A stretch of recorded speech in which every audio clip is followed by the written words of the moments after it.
عرض کیے دیتا ہوں کہ پروردگار کا ارشاد ہوتا ہے قرآن مجید کے اندر کہ ہم نے تمہیں کسی ہدف اور مقصد کے لیے خلق کیا ہے. کیا تم نے یہ گمان کر لیا ہے، جس آیت کو سرنامہ سخن قرار دیا، کیا تم نے یہ گمان کر لیا ہے کہ ہم نے تمہیں عبث خلق کیا، بغیر کسی ہدف و مقصد کے خلق کیا اور تمہیں ہماری طرف نہیں پلٹایا جانا؟ تو یہیں سے پھر ہمارے ذہنوں میں یہ سوال پیدا ہوا کہ پھر وہ ہدف خلقت کیا ہے کہ جس کے لیے ہمیں بھیجا گیا. تو حدیث قدسی نے آ کر ہماری رہنمائی کی کہ کنت کنزا مخفیا فاحببت ان اعرف فخلقت الخلق لأعرف، کہ میں ایک چھپا ہوا خزانہ تھا، میں نے چاہا کہ پہچانا جاؤں، میری معرفت کوئی حاصل کرے، تو میں نے ایک مخلوق کو خلق کیا، یعنی انسان کو خلق کیا کہ وہ مجھے پہچانے، میری معرفت حاصل کرے. بس یہاں سے حدیث قدسی سے ہمیں یہ ہدف خلقت سمجھ میں آیا کہ ہمیں کیوں یہاں پر لایا گیا. ہمیں یہاں پروردگار کی معرفت کے حصول کے لیے لایا گیا اور بھیجا گیا کہ ہم پروردگار کو پہچانے، اور یہ وہ کام تھا اور یہ معرفت اختیاریہ کا وہ مرحلہ تھا کہ جس میں فرشتے تک ایک قدم آگے نہ بڑھانے کی صلاحیت رکھتے. لہذا پروردگار نے ہمیں یہاں پر بھیجا، اور پھر اس کے بعد ہماری گفتگو اگلے مرحلے میں یہاں پہنچی کہ آقا ارشاد فرماتے ہیں کہ انسان جس نے اپنے اس ہدف خلقت کو حاصل نہ کیا اور اس کی معرفتوں میں اضافہ نہ ہوا، اس کے اعمال کی کوالٹی میں اضافہ نہ ہوا، تو ایسے شخص کا مر جانا بہتر ہے اس کے زندہ رہ جانے سے.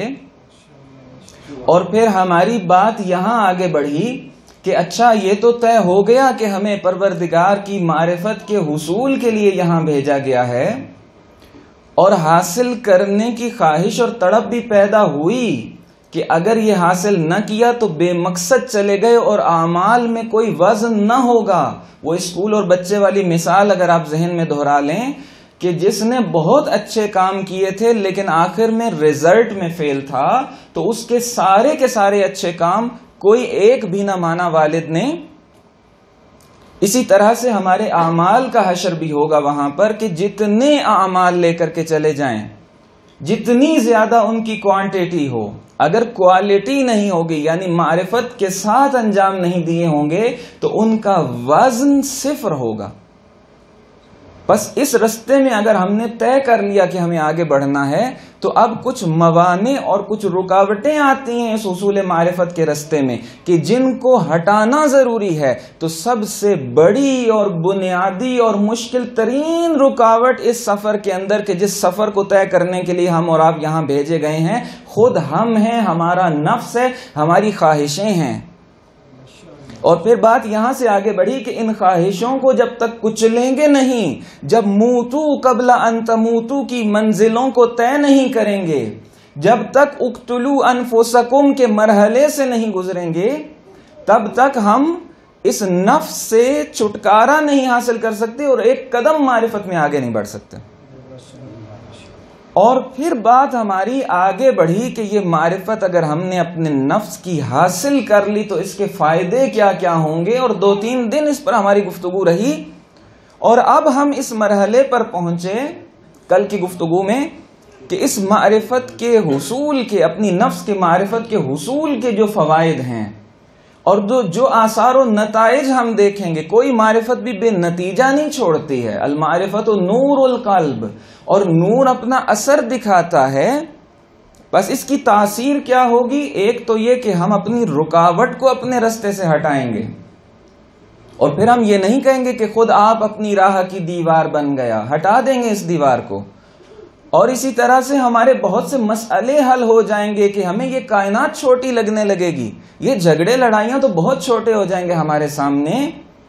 اور پھر جب ہم تسخیر کائنات کی باتوں کو سمجھیں گے اور اپنے قبیلے کو پہچانیں گے کہ جس قبیلے سے ہم تعلق رکھتے ہیں، تو پھر ناز اور فخر کریں گے اپنے حسینی ہونے پر.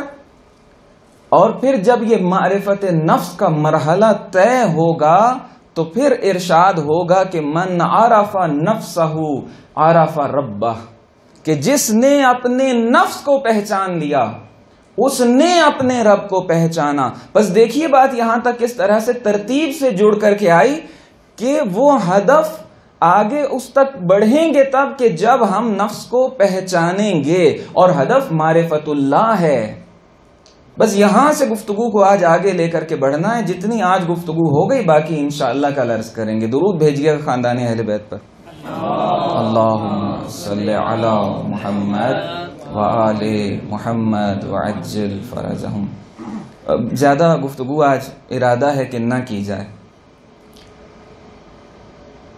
جب ہمیں یہ پتا چلا کہ ہمیں ان مرحلوں سے گزرنا ہے تو کیا اب ہم معرفت نفس کے بعد مستقیماً معرفت اللہ کی وادی میں اترنے کے لائق ہو گئے، یا ابھی کچھ اور باقی ہے، اور ایسا باقی ہے کہ جس کو نہ طے کیا تو معرفت اللہ تک نہیں پہنچ پائیں گے؟ بس اس بیچ کی کڑی کو آج ہم نے سمجھنا ہے، اور یہیں سے ہمیں معلوم ہوگا کہ جو ہم نے عنوان قرار دیا تھا ان چند مجلسوں کا، اس کی وجہ اور حکمت کیا تھی۔ جب ہم خدائے متعال کو پہچاننے کے لیے اگلے مرحلے میں قدم رکھنے لگیں گے تو یا آنکھوں سے دیکھ کر اس کو پہچانیں گے، یا ذہن میں وہم و خیال میں اس کا کوئی تصور بنانے کی کوشش کریں گے، یا ہماری عقل اس کا ادراک حاصل کرنے کی کوشش کرے گی۔ تو ایک ایک کو تھوڑا تھوڑا دیکھتے چلے جاتے ہیں۔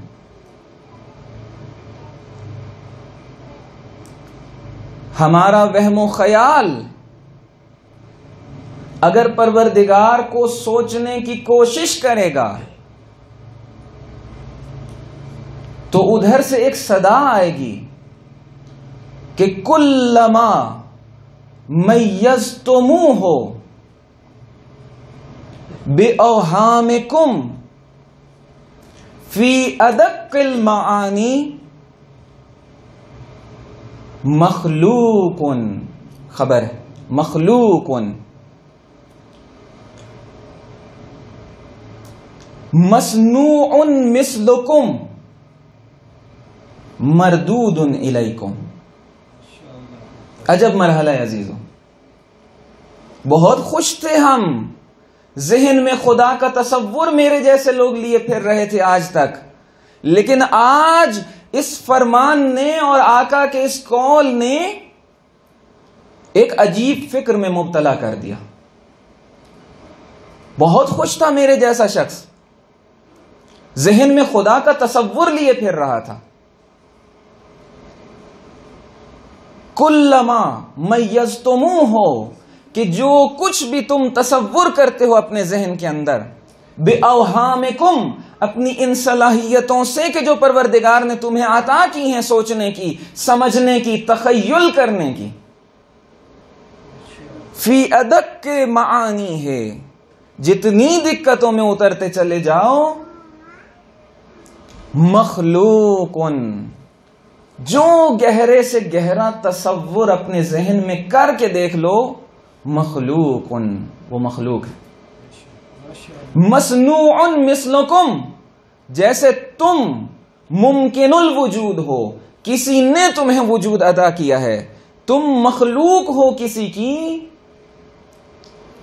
یہ جو بھی تم میزتموہ کی منزل پر لے کر کے آؤ گے اپنے اوہام کے اندر، یہ بھی اسی جیسی مخلوق ہوگا۔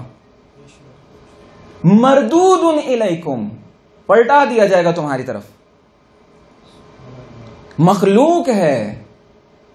یا یہ ارشاد جب ہمیں ملے گا کہ کلما صورتموہ فہو مخلوق لکم مردود الیکم، کہ جس کا تصور بھی تم کر لو، پروردگار کے تصور کی بات ہو رہی ہے نا، کہ میں خوش پھر رہا تھا آج تک کہ میں اس کو پہچانتا ہوں، تصور بنا رکھا تھا، معصوم فرماتے ہیں کہ جس کا تصور تم نے ذہن میں بنایا ہے، جتنا دقیق ترین تصور بھی بنا لو، تمہاری مخلوق ہے، اور جو تمہاری مخلوق ہو وہ خالق نہیں ہو سکتا۔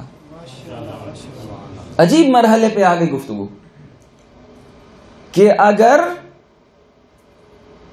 یہ تصورات سارے کے سارے جو آج تک ہم لے کے خوش پھر رہے تھے باطل قرار دے دیے جائیں تو پھر بچتا کیا ہے ہمارے پاس؟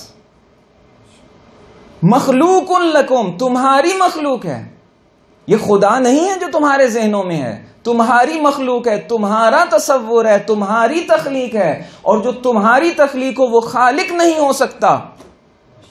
بس یہ رستہ ہمارے لیے خود انہی ہستیوں نے بند کر دیا۔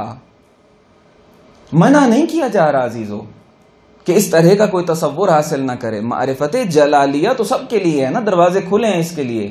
مومن و کافر کا بھی اس میں کوئی فرق نہیں ہے، منافق و مشرک کا بھی کوئی فرق نہیں ہے۔ معرفت جلالیہ کے مرحلے میں جمالیہ اور کمالیہ میں بحث ہے۔ بات آگے اشارہ کر دیا، توفیق ملی تو کل اس پر کچھ گفتگو ہوگی کہ یہ مرحلے کیا ہیں۔ معرفت جمالیہ میں جلالیہ میں بحث نہیں ہے، کرتے رہیں تصور، لیکن جو حق معرفت ادا کرنے کا کہا گیا وہ نہیں ہو پائے گا۔ اچھا، اگر وہم و خیال کا رستہ ہمارے لیے بند کر دیا گیا تو پھر اس ہدف خلقت تک پہنچیں گے کیسے؟ عقل کے ذریعے سے۔ جو عقل 14 کو نہ پہچان سکی 14 صدیوں میں، وہ 14 کے خالق کو کیسے پہچانیں گی؟ ممکن نہیں ہے اس طرح سے اس عقل کا وہاں پہنچ جانا۔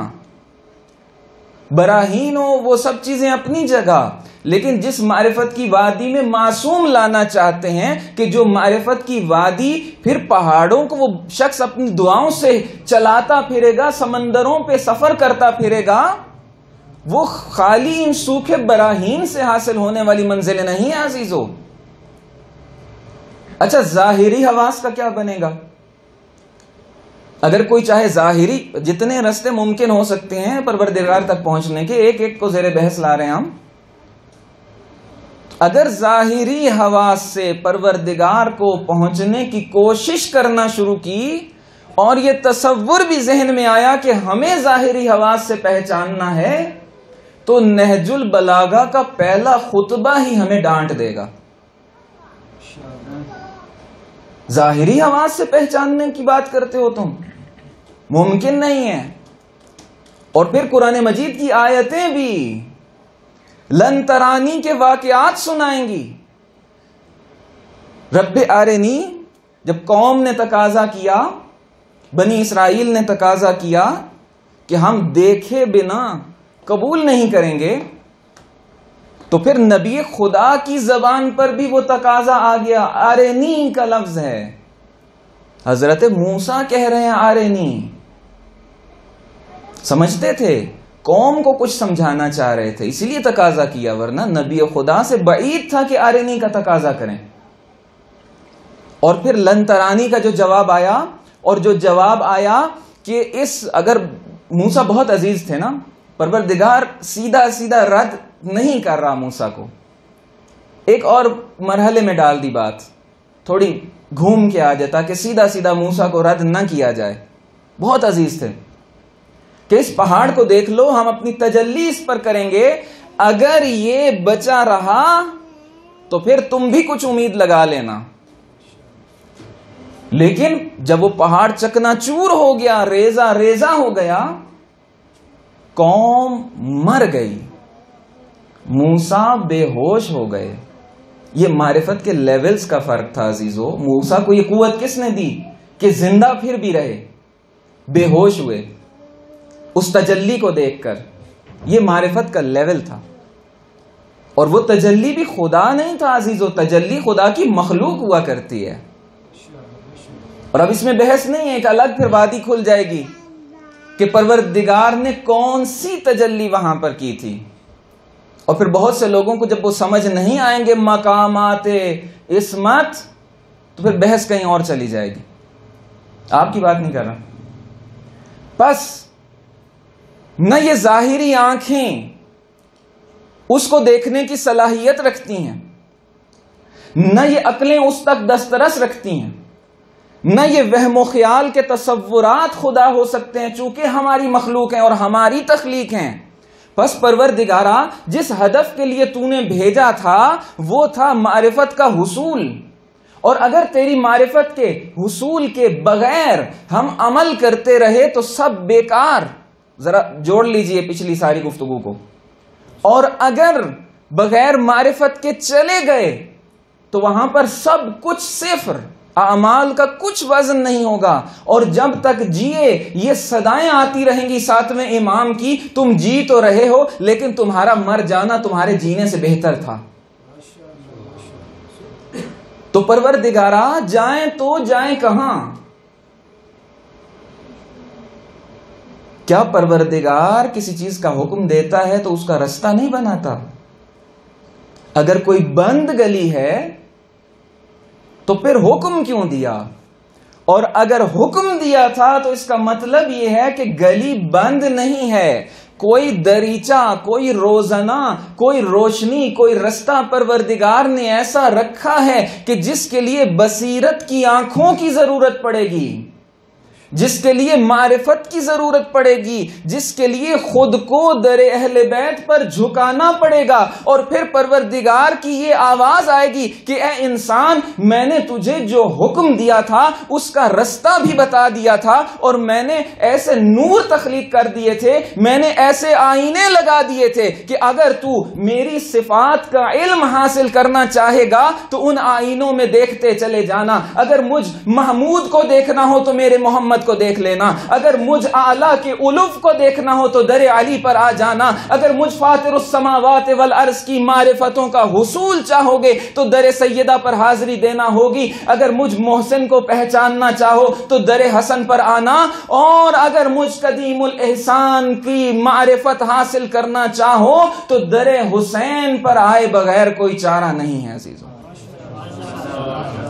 نعرہ تکبیر، اللہ اکبر، نعرہ رسالت، یا رسول اللہ، نعرہ حیدری، یا علی، محمد و آل محمد صلوات۔ اللہم صلی علی محمد وآل محمد وعجل۔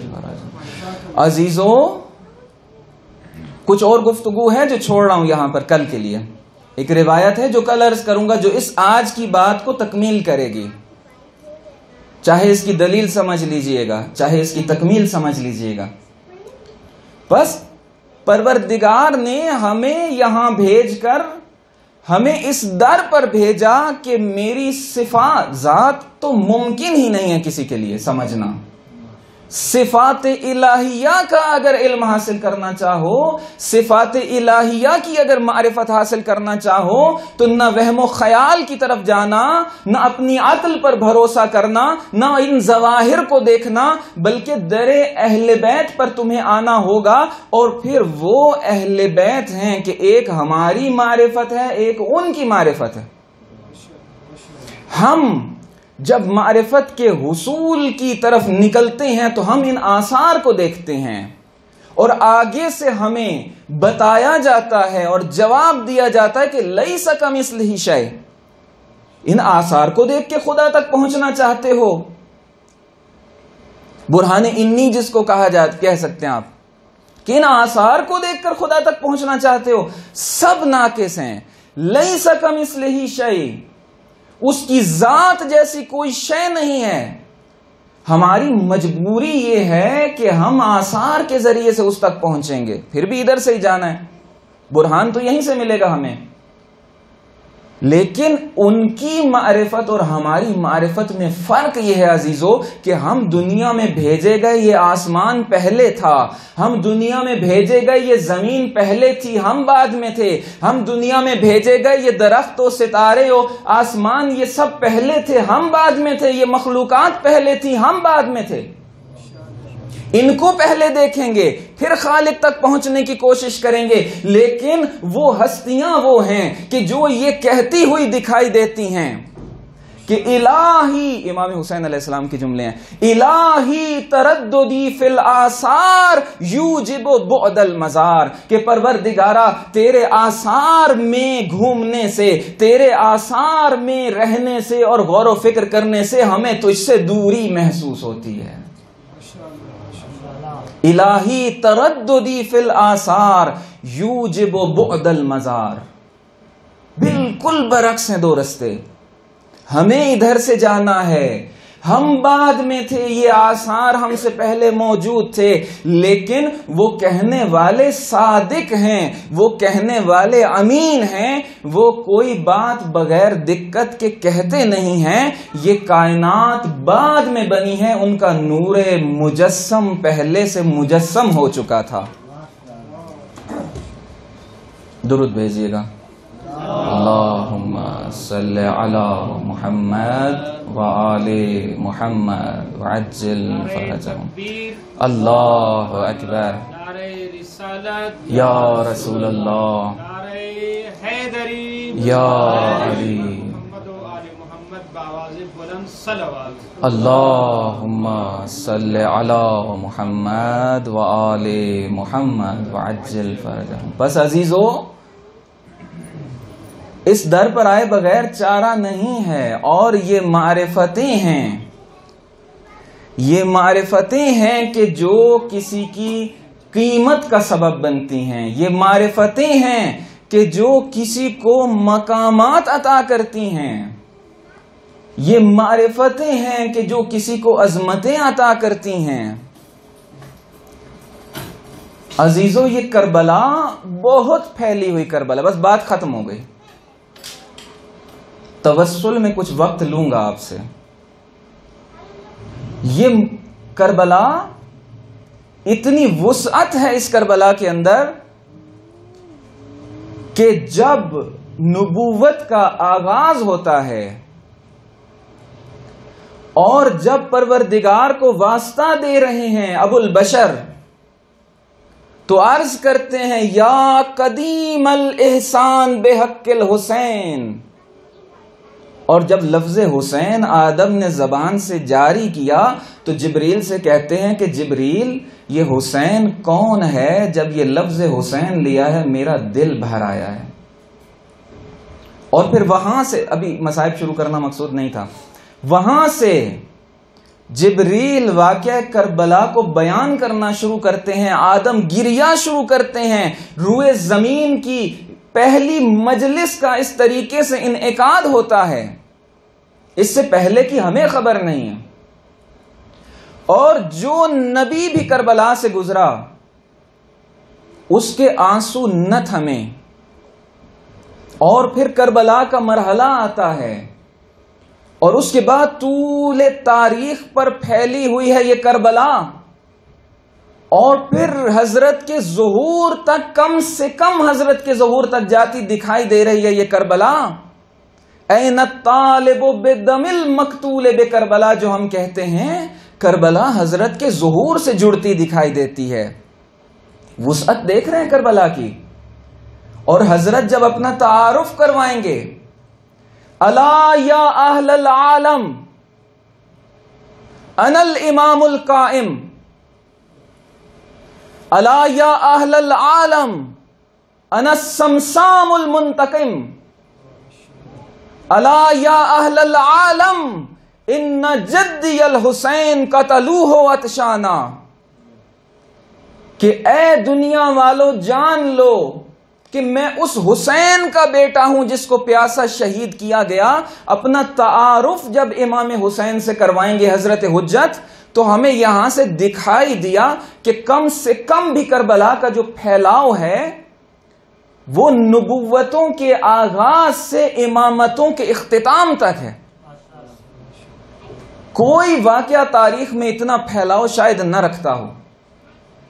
وہ کربلا کہ جو نبوتوں کے آغاز سے شروع ہوئی اور جس کے تذکرے امامتوں کے اختتام تک جاری رہیں گے، اور طول تاریخ میں بشریت کی ہدایت کرتی دکھائی دے گی یہ کربلا، اور طول تاریخ میں حریت پسندوں کو لشکر اعداء سے نکال نکال کر خیمہ امام زمانہ میں لاتی دکھائی دے گی کربلا، اس کربلا کے لشکر کا علمدار اگر کسی کو بننا ہے تو وہ کوئی چھوٹی شخصیت نہیں ہو سکتا۔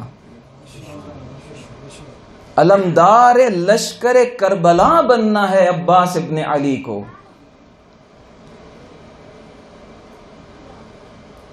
مولا علی نے پروردگار سے دنیا میں کچھ مانگا نہیں ہے، کچھ نہیں مانگا، ایک تمنا کی ہے۔ جب بھائی عقیل سے کہا کہ اے بھائی عقیل، نسب شناس تھے نا بھائی عقیل، کہ عربوں میں سے ایک بہادر اور شجاع خاندان کی خاتون کی خبر دو کہ جس سے پروردگار مجھے ایک بہادر بیٹا عطا کرے۔ غلامن فارسا کا لفظ ہے روایت کے اندر، بہادر اور شجاع بیٹا۔ وہ بے نیاز علی کہ جو دنیا کو 3 طلاقیں دیے بیٹھا ہے، وہ اگر پروردگار سے کوئی تمنا کرے گا تو پروردگار کیا عطا کرے گا؟ لشکر کربلا کا علمدار عطا کرے گا پروردگار۔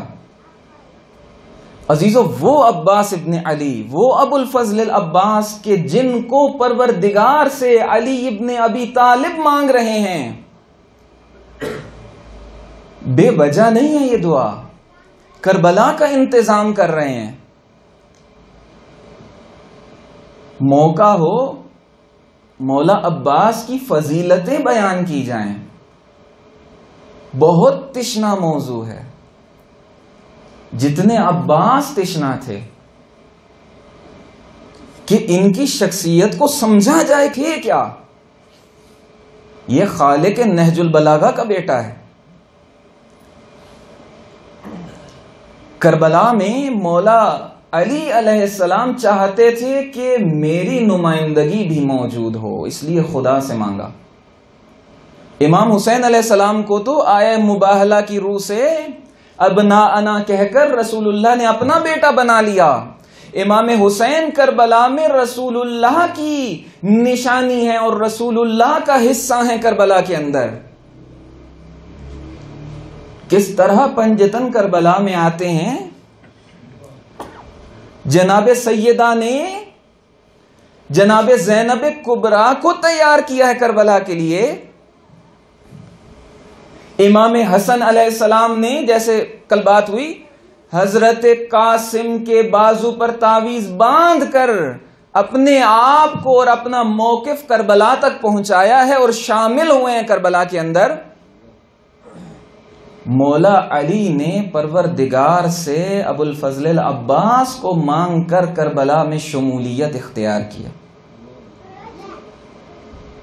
پنجتن کربلا کے اندر اپنی نمائندگی رکھتے ہیں، اور پھر وہ عباس کہ جن کی شجاعتوں کے تذکرے تاریخ میں لکھے ہیں، فنون جنگ اپنے بابا علی سے سیکھے، اور کربلا کے اندر امام حسین علیہ السلام کے علاوہ جتنے بنی ہاشم ہیں وہ سب فنون جنگ میں حضرت عباس کے شاگرد ہیں۔ اس 34 سالہ قمر بنی ہاشم کے شاگرد ہیں بنی ہاشم۔ جب صفین کا میدان سجتا ہے، وہ آہستہ آہستہ چلیں گے، کچھ وقت آپ سے لوں گا آج، ویسے بھی عزیزوں زندگی کی کوئی خبر نہیں ہے۔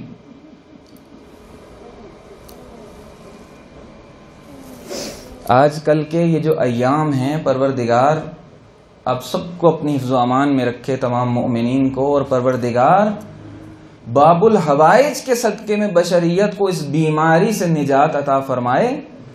عزیزو، زندگی اور موت تو ہتھیلی پر لے کر پھر رہے نا آپ اور ہم، تو کتنا ہی اچھا ہو آج ابو الفضل العباس کی اس صف غم میں کچھ دیر ہم گزار لیں۔ صفین کے میدان میں جناب مالک اشتر کی سفارش سے اجازت لی ہے جنگ کی۔ چھوٹے ہیں، جس طرح قاسم کربلا میں چھوٹے تھے، عباس کی عمر صفین میں اتنی تھی یا اس سے کچھ کم، 11 یا 12 سال سے زیادہ عمر نہیں تھی۔ بابا علی نے اجازت دی مالک اشتر کے کہنے پر، اور یہ بہادر بیٹا علی ابن ابی طالب کا جب گھوڑے پر سوار ہو کر اور چہرے کو نقاب سے ڈھانک کر دشمن کے ساتھ نبرد آزما ہوتے ہیں تو دشمن کہتا ہے کہ یہ جو تلوار چلنے کا انداز ہے یہ علی ابن ابی طالب کا انداز ہے. بس تھوڑے تحمل کے ساتھ چلیے گا. کہا کہ نہیں، کوئی کم سن دکھائی دیتا ہے، علی کی عمر بہت زیادہ ہے، یہ کوئی کم سن دکھائی دیتا ہے، لیکن انداز علی والا ہے. سمجھ نہ سکے کہ کون ہے، چہرہ نقاب تھا چہرے کے سامنے. دشمن نے ایک فیصلہ کیا کہ ایسا کرو، تن بتن جنگ کی بجائے مل کر حملہ کرو، اگر علی ہوئے تو ڈٹے رہیں گے، کوئی اور ہوا تو پیچھے ہٹ جائے گا. دشمن نے مل کر حملہ کیا. عزیزو، تاریخ لکھتی ہے کہ جب دشمن نے مل کر حملہ کیا، عباس ابن علی کے مقابلے میں آئے، ایسی تلوار چلائی کہ دشمن کے سر اچھلتے چلے جا رہے ہیں جیسے نیزار پر کوئی تلوار چلاتا چلا جا رہا ہو. اور دشمن آوازیں بلند کرنے لگا کہ بھاگو، علی آ گئے.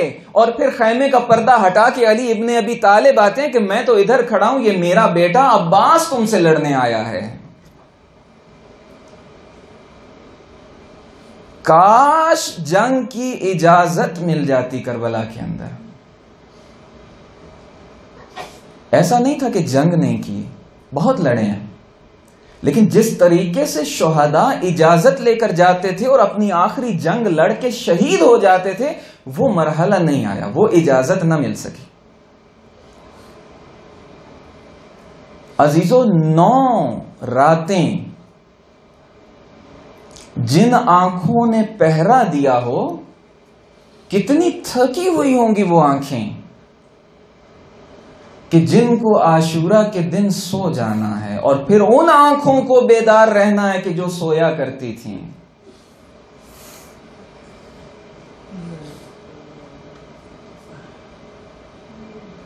نو شبیں جاگا ہوا تھا پاسبان کربلا، 9 شبیں جاگا ہوا تھا پاسبان کربلا، سو گیا پہرا بدل کر زینب دلگیر سے. جنگ جاری ہے، معرکہ اپنے عروج پر ہے. خیموں کے پیچھے خندق کھودی گئی، آگ جلائی گئی. دشمن بڑا مکار تھا، کچھ بھی کر سکتا تھا. اور آگے کی طرف سے پورا دن علمدار لشکر نے خود حفاظت کی ہے خیام زینبی کی.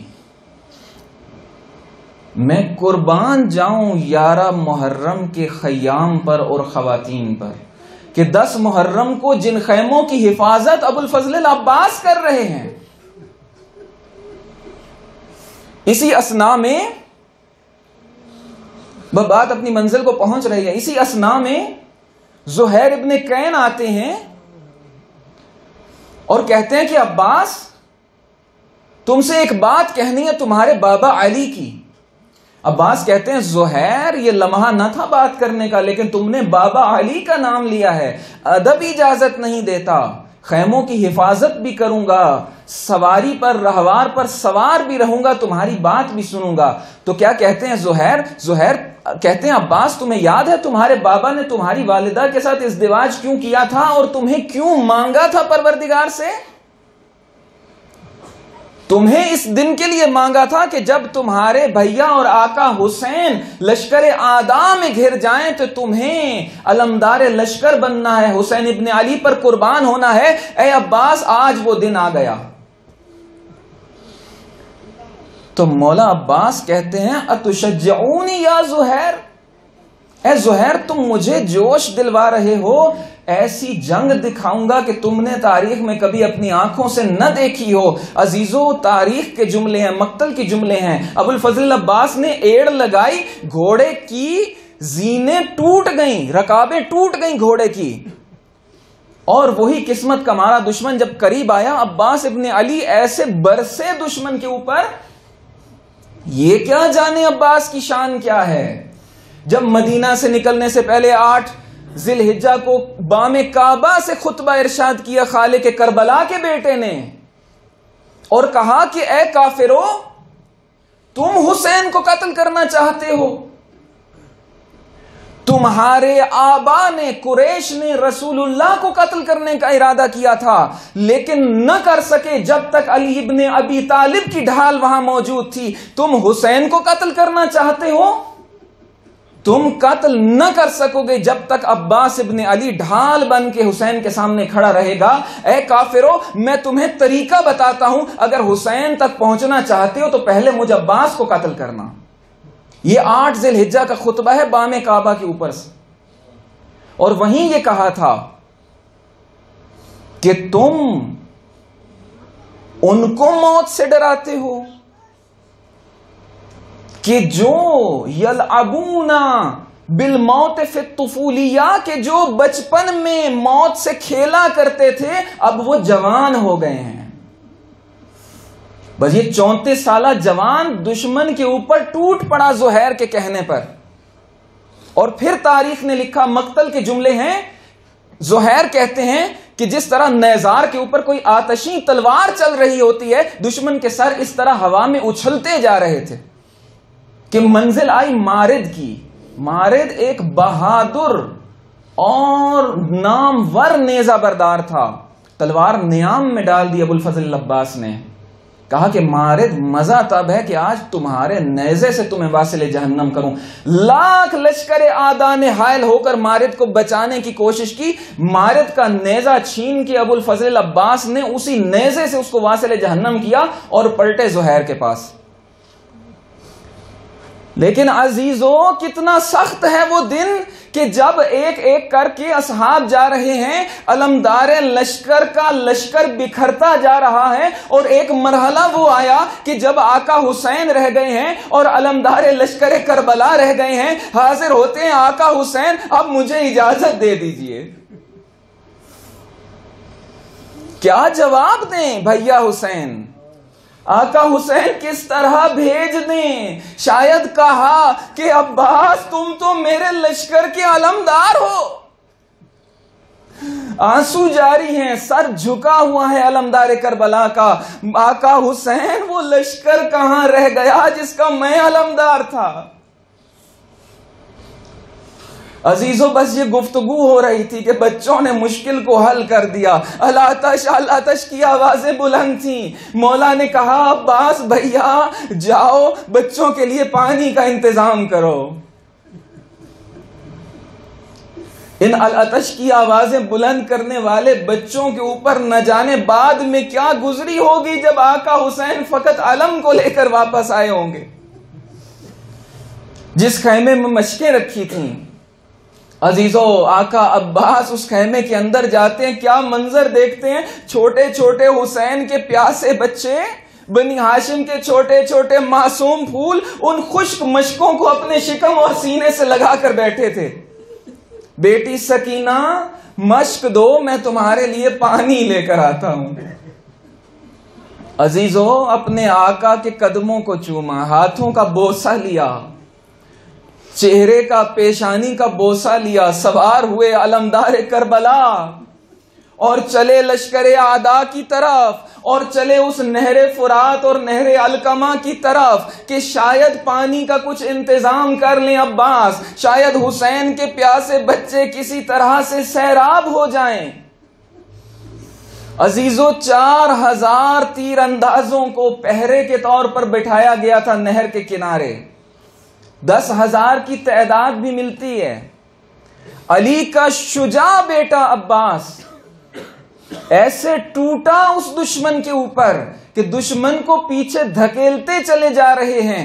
دشمن نے 6 حملے کیے، مقتل کے جملے ہیں، 6 حملے کیے دشمن نے، لیکن ہر حملے کو پسپا کرتے چلے جا رہے ہیں، نیزوں کو اور تیروں کو اپنی تلوار سے کاٹتے چلے جا رہے ہیں۔ علی بابا سے جو جنگی فنون سیکھے تھے ابو الفضل العباس نے، ایک ایک ہنر کو کام میں لاتے چلے جا رہے ہیں. پوری توجہ جنگ کی طرف ہے. دشمن کو ہٹا دیا، دشمن پیچھے چلا گیا، نہر خالی ہوئی، اپنی سواری کو رہوار کو نہر میں اتار دیا. اور پھر کیا مرحلے دیکھے وفاداری کے تاریخ کربلا نے کہ جب چلو پر پانی لیا نا تو بابا علی کی وہ وصیت یاد آ گئی جو 21 رمضان کی رات اپنے اس ننھے پھول اپنے اس بہادر عباس سے کہی تھی کہ اے عباس، جب عاشورہ کا دن ہو، تمہارے آقا حسین پیاسے ہو تو عباس پانی نہ پینا. ہاتھوں پر پانی لیا، نجف اشرف کا رخ کیا ہوگا، شاید بابا علی سے یہ کہا ہو کہ بابا دیکھیے عباس وہ با وفا بیٹا ہے. عباس نے اس طرح سے وفاداری کو ثابت کر دیا آج کہ بابا آپ کی وصیت بھی یاد ہے عباس کو. چلو میں پانی لیے ہے لیکن عباس اپنے ہونٹوں کی طرف نہیں لے جا رہا. حسین کے بچوں کی پیاس یاد آ رہی ہے. فرم الماء علی الماء، پانی کو پانی پر پھینک کر عباس نے مشق کو پر کرنا شروع کیا. خشک مشکیزہ تھا، بھرتے بھرتے دیر ہو گئی، دشمن نے اکٹھا ہونا شروع کیا. عباس جب واپس چلے اپنے دوش پر مشق کو تھاما، علم کو تھاما. عزیزو یہ وہ علم ہے جو تبرکات میں جب شام پہنچا بہت بلند علم تھا تو یزید جیسا لعین بھی یہ کہنے پر مجبور ہو گیا کہ اس علم کو تھامنے والا کون تھا، کہ یہ علم اتنا چھلنی تھا، اتنا خستہ ہو چکا تھا تیروں اور تلواروں کے ذریعے سے کہ فقط ایک جگہ باقی بچی تھی جہاں کوئی اثر نہیں تھا تیروں اور نیزوں کا. وہ جگہ تھی جہاں ابو الفضل العباس کے ہاتھ تھے. یزید جیسا لعین بھی ان وفاؤں کی تعریف کرنے پر مجبور ہو گیا دربار شام کے اندر. یہ وہ ابو الفضل العباس ہیں. اس علم کو بلند رکھا کہ سکینہ کی کہیں آس نہ ٹوٹ جائے. بچے اسی علم کو دیکھ کر آس لگائے ہیں کہ چچا عباس پانی لے کر آ رہے ہیں. عزیزو جب نہر کی طرف جا رہے تھے نا، بس چند جملے رہ گئے، زحمت تمام. جب نہر کی طرف جا رہے تھے نا آقا عباس تو پوری توجہ جنگ پر تھی. دشمن کی جرأت نہ ہوئی، ایک زخم نہیں ملتا کہ اس دوران آقا عباس کے بدن پر لگا ہو. لیکن جب واپس پلٹا ہے علمدار کربلا سکائے سکینہ تو اس وقت توجہ جنگ کی طرف نہیں ہے، توجہ مشکیزے کی طرف ہے اور سکینہ کی پیاس کی طرف ہے. عزیزو دشمن نے تیر چلانا شروع کیے. ایک ہاتھ میں تلوار ہے، ایک ہاتھ میں مشکیزہ اور علم ہے. ابو الفضل العباس ایسے شجاعت کے جوہر دکھا رہے ہیں کہ دشمن جرأت نہیں کر رہا آگے آنے کی. کافی آگے آ گئے.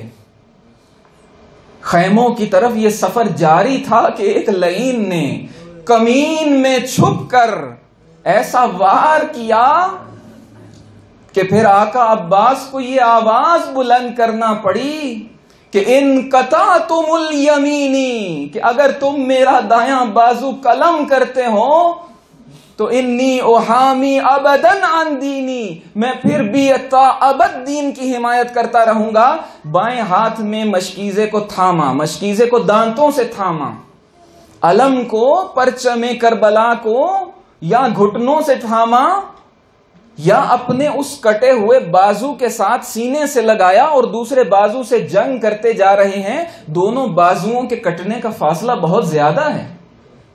بہت جنگ کی ایک بازو کے ساتھ، لیکن لعینوں نے وہ بازو بھی جب قلم کر دیا تو عزیزوں عباس نے دانتوں سے مشق کو تھاما ہوا ہے، اپنے آپ کو مشق کے اوپر جھکایا ہوا ہے. ان کٹے ہوئے بازوؤں سے علم کو سینے سے لگا کر اور گھٹنوں سے دبا کر ابو الفضل العباس اتنی سرعت سے خیمہ گاہ حسینی کی طرف بڑھ رہے ہیں کہ دشمن جب دیکھتا ہے، ہرملہ دیکھتا ہے کہ کوئی ایسی چیز ضرور ہے کہ جو عباس کو لے کر کے جا رہی ہے, دونوں بازوؤں سے خون بہ رہا ہے, لیکن عباس بڑھتے چلے جا رہے ہیں. لعین نے جب غور کیا تو اس کی نگاہ اس مشق پر پڑی, اس نے نشانہ لیا, اور عزیزوں وہ تاریخ کربلا کا بھیانک لمحہ آیا کہ جب سکینہ کی آس چھلنی ہو گئی اور وہ سارا پانی زمین کربلا پر بہ گیا, اور وہ تپتا صحرا سکینہ کی اس ٹوٹی ہوئی آس سے اور اس پھٹی ہوئی مشق کے پانی سے سیراب ہو گیا.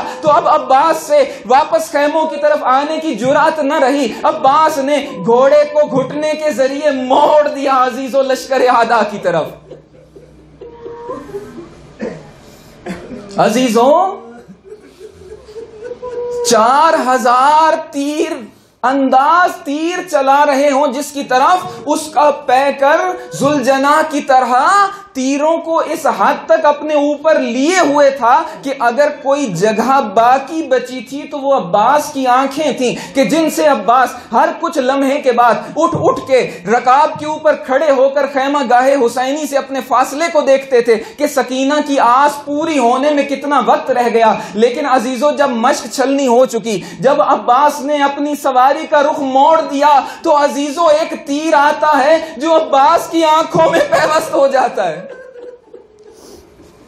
بس آخری لمحے عزیزوں, باب الحوائج کو رو رہے ہو نا, خدا کرے کوئی حاجت ایسی نہ رہ جائے کہ جو یہاں پر قبول نہ ہو اور اس مجلس سے چلے جاؤ. عزیزوں عباس کی حاجت تو پوری نہ ہوئی کربلا میں, اور وہ کٹے ہاتھوں سے مانگی دعا کہ کاش پروردگارہ میں خیمہ ہائے حسینی تک پہنچ جاؤں, حسین کے بچے پیاسے ہیں. وہ دعا تو پوری نہ ہوئی, لیکن پروردگار نے اس ہستی کو باب الحوائج بنا دیا. عزیزوں جب آنکھ میں تیر لگا تو تمام جتنے بھی بہادر تھے وہ اپنے ہاتھوں سے تیروں کو کھینچ دیا کرتے تھے, توڑ دیا کرتے تھے, لیکن جس کے ہاتھ ہی نہ ہو وہ تیر کو کیسے نکالے. نیچے جھکے, گھٹنے میں دبا کر تیر کو نکالنے کی کوشش کی. لعینوں نے سر پر گرز مارا, ایسا گرز لگا عباس کے سر پر. علمدار لشکر کربلا علم لیے زمین پر آتا ہے. عزیزوں بس ایک جملے کا تصور کر لینا, شاید بعد میں یاد آئے تو کچھ گریہ کر لو. عزیزوں تاریخ لکھتی ہے کہ عباس کے بدن کے اوپر اتنے تیر لگے تھے. عزیزوں جو زین سے گرتا ہے نا وہ اپنے ہاتھوں کا سہارا لے کر گرتا ہے, لیکن یہ ایسا شخص ہے جو زین سے گر رہا ہے, ہاتھ نہیں ہے کہ جن کا سہارا لے. سینہ تیروں سے چھلنی ہے, نہ جانے کس طرح تیروں کے اوپر وہ بدن گرا اور وہ تیر بدن کے اندر پیوست ہو گئے. ایک آواز دی وعلیک السلام یا حسین, یا حسین علیک من السلام, اور مولا سے کہا یا اخا ادرک اخاک. عزیزو آقا حسین شکستہ کمر کے ساتھ کمر بنی ہاشم کے پیکر پر آتے ہیں. چند لمحوں کی گفتگو ہوتی ہے. عباس کا پیکر اپنی آغوش میں لیتے ہیں, عباس گریہ شروع کرتے ہیں. پوچھتے ہیں کیوں روتے ہو؟ کہتے ہیں آقا حسین میں جب پروردگار کی لقاء کے لیے جا رہا ہوں, آپ پر قربان ہو رہا ہوں, میرا پیکر میرا سر آپ کی آغوش میں ہے, قربان جاؤں کچھ لمحوں کے بعد آپ کا پیکر ہوگا. وَالشِّمْرُ جَالِسٌ عَلَى صَدْرِ الْحُسَيْنِ. عزیزو ایک گزارش کی کہ آقا حسین میرا پیکر اور میرا لاشا میری شہادت کے بعد خیموں کو نہ لے جائیے گا, میں آپ کی سکینہ سے شرمندہ ہوں. آقا پلٹے, حسین اکبر کی لاش پہ کچھ دیر بیٹھے رہے تھے. عزیزو مقتل کہتا ہے اس کی وجہ یہ تھی کہ ابو الفضل العباس خیموں کی حفاظت کر رہے تھے, لیکن اب حسین زیادہ دیر ابو الفضل العباس کے لاشے پر بیٹھ نہ سکے. وہ علم لے کر کے گئے اور جا کر عباس کے خیمے کا ستون زمین پر رکھ دیا, اور بیبیاں سمجھی کہ اب عباس نہ لوٹیں گے. کوہرام بپا ہوا. عزیزو آخری جملہ سن لو, یہ نوکری پروردگار قبول کر لے آپ کی اور ہماری. آقا مہدی بحر العلوم کا زمانہ ہے. آقا عباس کی قبر تھوڑی سی منہدم ہوتی ہے, معمار کو بلایا بتایا جاتا ہے سرداب میں جاتے ہیں. معمار جب آقا عباس کی قبر کو دیکھتا ہے تو مہدی بحر العلوم کی طرف ایک نگاہ کرتا ہے, دوبارہ اس قبر عباس پر نگاہ کرتا ہے اور کہتا ہے کہ آقا مہدی بحر العلوم ایک سوال پوچھنے کی اجازت دیجئے. جب وہ سوال پوچھتا ہے تو کہتا ہے کہ آقا ذاکروں سے سنتے آئے ہیں کہ ابو الفضل عباس اتنے قد آور تھے کہ جب گھوڑے پر بیٹھا کرتے تھے قدم زمین پر رگڑ کھاتے تھے. آقا کیا وہ روایت غلط پڑھتے ہیں؟ مہدی بحر العلوم نے کہا کہ اے شخص وہ روایت درست پڑھتے ہیں. تو پھر یہ دوسرا سوال کرتا ہے کہ آقا اگر وہ روایت درست ہے اور آقا عباس اتنے قد آور تھے تو عباس کی قبر اتنی چھوٹی کیوں ہے؟ تو مہدی بحر العلوم نے مولا عباس کے سرداب میں دیوار پر سر رکھ دیا, گریا اور کوہرام بلند ہوا. معمار پریشان ہوا کہ شاید میں نے کوئی غلط سوال پوچھ لیا. آقا مہدی بحر العلوم, اے سید زادے, اے اولاد علی ابن ابی طالب, مجھے معاف کر دیجئے, میں نے شاید کوئی غلط سوال پوچھ لیا. کہتے ہیں نہیں تیرا سوال درست ہے, لیکن میری نگاہ اس مرحلے پر پہنچ گئی, میں کربلا پہنچ گیا تیرے سوال کے بعد کہ جب آقا حسین عباس کا پیکر لشکر اعداء میں چھوڑ کر کے آ گئے تو دشمن کے ہاتھوں میں جو کچھ تھا, کوئی تیر مارتا رہا, کوئی نیزے چلاتا رہا, کوئی تلواروں کے زخم لگاتا رہا, اس لشکر اعداء نے ام البنین کے لاشے کو کربلا میں ٹکڑے ٹکڑے کر دیا.